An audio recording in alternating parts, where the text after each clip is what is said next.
Welcome to మహోదయ media. ఈ రోజు మనం ఈ వీడియోలో మాట్లాడుకోబోయే డిస్కషన్ ఏంటిదంటే, ప్రభుత్వ పాఠశాలలో చదువుకునేటువంటి విద్యార్థులకు ఇంగ్లీష్ మీడియం అవసరమా అనవసరమా? పిల్లలు ఆరోగ్యవంతంగా ఉంటే భావి సమాజం ఆరోగ్యకరంగా ఉంటుంది. ఇంగ్లీష్ మీడియం పెట్టడానికి గత ప్రభుత్వం వాళ్ళు సర్వశక్తుల వడ్డీ ఇంగ్లీష్ మీడియం ని రన్ చేశారు. దానికి టీడీపీ వాళ్ళు అడ్డుకట్టలు వేయడం, అడుగడుగున దాన్ని వ్యతిరేకిస్తూ రావడం ఇలా జరిగింది. దానికి సంబంధించి ఇవాళ శాసన మండలిలో ఒక హీటెడ్ ఆర్గ్యుమెంట్ అయితే జరిగింది. తెలుగు మీడియం చదువుకున్న వాళ్ళకి సాఫ్ట్వేర్ ఉద్యోగాలు వస్తాయి అధ్యక్ష. తెలుగు మీడియమా ఇంగ్లీష్ మీడియమా? ఇక్కడ తెలుగును అవమానించడం అధ్యక్ష. తెలుగు చదువుకుంటే సాఫ్ట్వేర్ ఉద్యోగాలు వస్తాయా అని అడగడం అన్నది నిజంగా అబ్జెక్టబుల్ అధ్యక్ష. ఏం తెలుగు చదువుకున్న వాళ్ళు కలెక్టర్లు కాలేదా? తెలుగు చదువుకున్న వాళ్ళకి పెద్ద పెద్ద పొజిషన్ లో లేరా? తెలుగు వాళ్ళు ఈ రోజు ఢిల్లీలోని పెద్ద పెద్ద పొజిషన్స్ లో లేరా అధ్యక్ష? తెలుగు మీడియం లో చదువుకున్న వాళ్ళందరూ కూడా ఈ రోజు మంచి మంచి పొజిషన్స్ లో ఉన్నారు. తెలుగు చదువుకుంటే సాఫ్ట్వేర్ ఉద్యోగాలు రావు అన్న పదాన్ని అతను విత్డ్రా చేసుకోవాలి అధ్యక్ష. విత్డ్రా చేసుకోవాలి అధ్యక్ష. చేయమని అధ్యక్ష. అది ఓడు. తెలుగుని గౌరవించే ఎవరైనా తెలుగు ప్రజలుగా, తెలుగు రాష్ట్రాల్లో శాసన మండలి సభ్యులుగా ఉన్న వాళ్ళు తెలుగును అవమానించడం అన్నది నిజంగా చాలా దురదృష్టకరం అధ్యక్ష. దీన్ని మీరు ఎట్టి వేస్తున్నది విత్డ్రా చేసుకోవాలి అధ్యక్ష.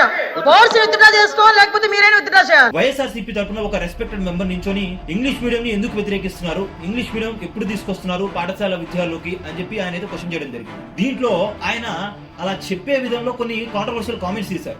ఆ కామెంట్స్ కి వీళ్ళ దగ్గర ఆన్సర్ లేక కూటమి ప్రభుత్వం వాళ్ళ దగ్గర నుంచి వాళ్ళు దాన్ని నానా యాగి చేసేసి రచ్చ చేసేసారు. అది మొత్తం కూడా ఈ వీడియోలో చెప్పుకోబోతున్నాము. And at the same time last లో మీకే ఒక క్వశ్చన్ అయితే వదిలేస్తున్నాను. మీ పిల్లలకి ఇంగ్లీష్ మీడియం కావాలా వద్దా అన్నది కూడా ఒక క్వశ్చన్ వదులుతాను. వీడియోని చివరి వరకు చూడండి, చాలా ఇంట్రెస్టింగ్ ఉంటుంది. ఒక 30 ఏళ్ల వెనక్కి మనం వెళ్తే కనుక, 30 ఏళ్ళు వెనక్కి వెళ్తే మన నాన్న వాళ్ళు చదువుకునేటప్పుడు విద్యకి అంత ఇంపార్టెన్స్ ఉండేది కాదు. ఎక్కువగా పనులు చేసుకోవడానికి లేకపోతే బిజినెస్ లు పెట్టుకోవడానికి ఎక్కువగా మొగ్గు చూపేవాళ్ళు. కానీ దాని తర్వాత ఎప్పుడైతే మన జనరేషన్ వచ్చిందో, మన జనరేషన్ లో ఇంపార్టెన్స్ ఆఫ్ ఎడ్యుకేషన్ అనేది ఎక్కువగా పెరిగిపోయింది. వాళ్ళ చదువుకోకపోతే సమాజంలో రెస్పెక్ట్ కూడా ఇవ్వలేనటువంటి పరిస్థితి. ఈవెన్ దో మీరు కోట్లు సంపాదించవచ్చు, లక్షలు సంపాదించవచ్చు, మీరు కనుక చదువుకోలేకపోతే కనుక వేలుముద్ర క్యాండిడేట్ అని చెప్పి ఒక్క ముక్కలో కొట్టిపారేస్తున్నారు. అటువంటి పరిస్థితి రాకూడదని చెప్పి పేద పిల్లలందరూ కూడా ప్రభుత్వ పాఠశాలలు మొత్తం పెట్టేసి జరుపుతున్నారు. అయితే ఇక్కడ మెయిన్ థీమ్ ఎక్కడ కాన్ఫ్లిక్ట్ వచ్చిందంటే, ఇంత ముందు ప్రభుత్వ పాఠశాలలో తెలుగు మీడియమే ఉండేది. వైఎస్ఆర్సీపీ గవర్నమెంట్ లో వచ్చినప్పుడు వాళ్ళు ఏం చేశారంటే, ఇప్పుడు ఎంత ర్యాపిడ్ గా గ్రోత్ అవుతుంది ఎడ్యుకేషన్ సెక్టర్ అని మొత్తం కూడా కన్సిడర్ చేసి మనం గ్లోబల్ లెవెల్లో కాంపిటీషన్ లోకి మనం ముందుకు వెళ్ళాలంటే ఇంగ్లీష్ అనేది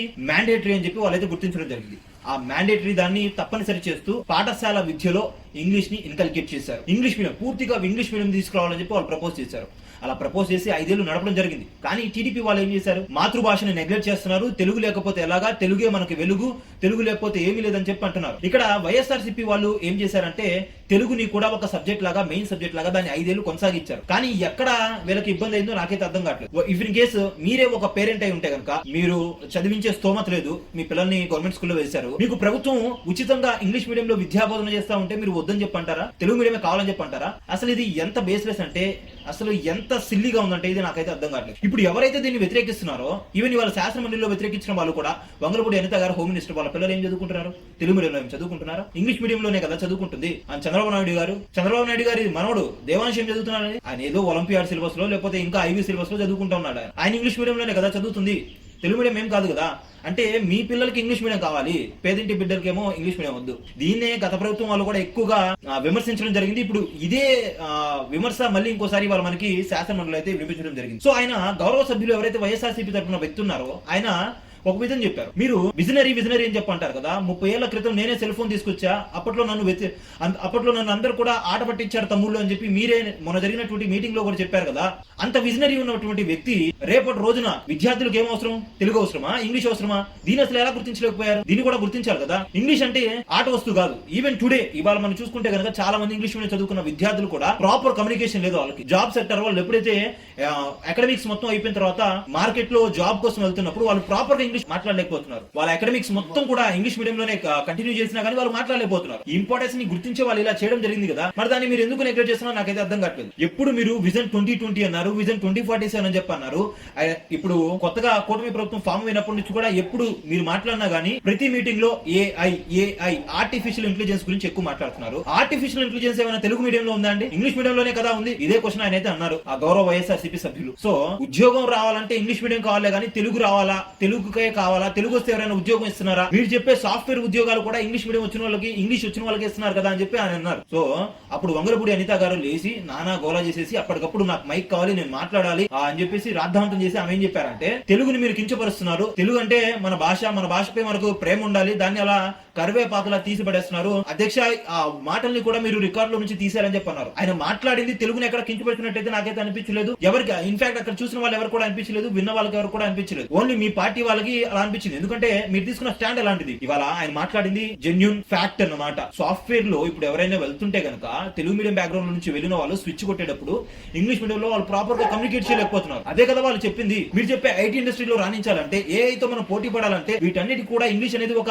ప్రైమరీ స్టెప్ అయింది కదా, అది ఎలా మర్చిపోయారో నాకైతే అర్థం కావట్లేదు. సో దాన్ని వీళ్ళు దీనికి అంత సూటిగా సుత్తి లేకుండా ఆయన అయితే క్వశ్చన్స్ అందిస్తే వీళ్ళ దగ్గర ఆన్సర్ లేక వీళ్ళు దానికి ఎలా ఆన్సర్ చేయాలో తెలియక ఈ విధంగా అయితే వాళ్ళైతే కౌంటర్ ఇవ్వడం జరిగింది. ఈ కౌంటర్ అసలు ఏదైనా కౌంటర్ లాగా అనిపిస్తుందా మీకు ఎక్కడైనా? వాళ్ళు చెప్పేది ఏంటి, తెలుగు మీడియం ని కూడా కంటిన్యూ చేస్తామని చెప్పి అంటున్నారు, కానీ వీళ్ళు అసలు ఇంగ్లీష్ మీడియమే వద్దంటున్నారు. ఇది ఎలా సాధ్యం? మన పిల్లలు చదువుకోవాలని చెప్పి మనకు ఉండదా?